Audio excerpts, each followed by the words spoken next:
Problems pertaining to anger is perennial. Problems pertaining to fear is perennial. It's not new.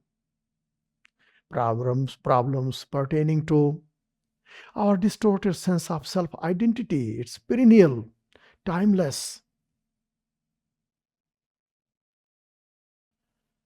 During the time of great Greek philosophers, they were brutal kings and rulers. When Alexander the Great went on his conquest, you know what was happening? What was at that time? The Greek philosophy was at its peak. And yet,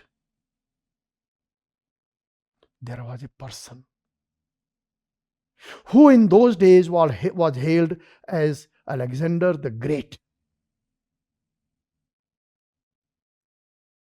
A great killer, a great destroyer, a great conqueror who had limitless desire and absolutely mindless, limitless desire to conquer and rule over others. A young fellow with no experience in what this world is all about and life is all about, who is specialized in killing, and terrorizing. And there were people who found a great pride calling him the Great. That tendency existed at that time. That tendency exists today. The passion for anger, hatred, jealousy, divisiveness, the passion for raising and waging wars exists today.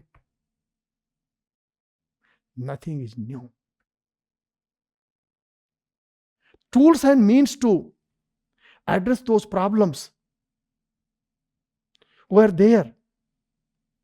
And there were people who are constantly experimenting with further refining those tools and means. They were there. They are here even in this world today. It's totally up to us how we put together a tools and means to address this perennial problem by using those old tools. Why old tools, not new ones? Because it takes long time, those tools and means and methodologies, to really master it. We came up with the idea of United Nations. We came up with the idea of NATO. We came up with the idea of many other wonderful things. UNICEF, for example.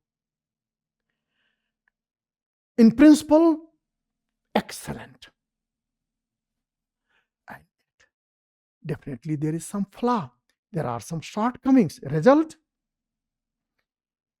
Even 100 years have not gone by since they were established after World War II. They are already falling apart. Because this idea did not get 1,000 years of time to go through some refinement and gain maturity. But what about Buddha and his teachings? What about Jesus Christ and his teachings? Their teachings have withstood thousands of years of continuous trial and error. And they came to be just so solid and perfect.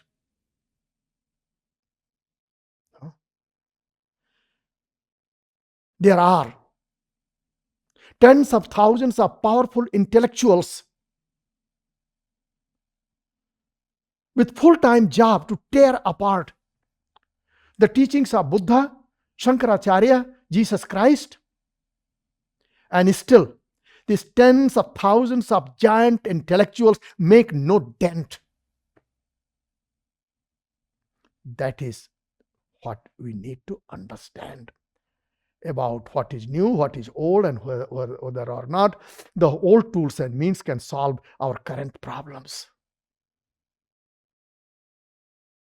As far as I'm concerned, I was born in traditional family.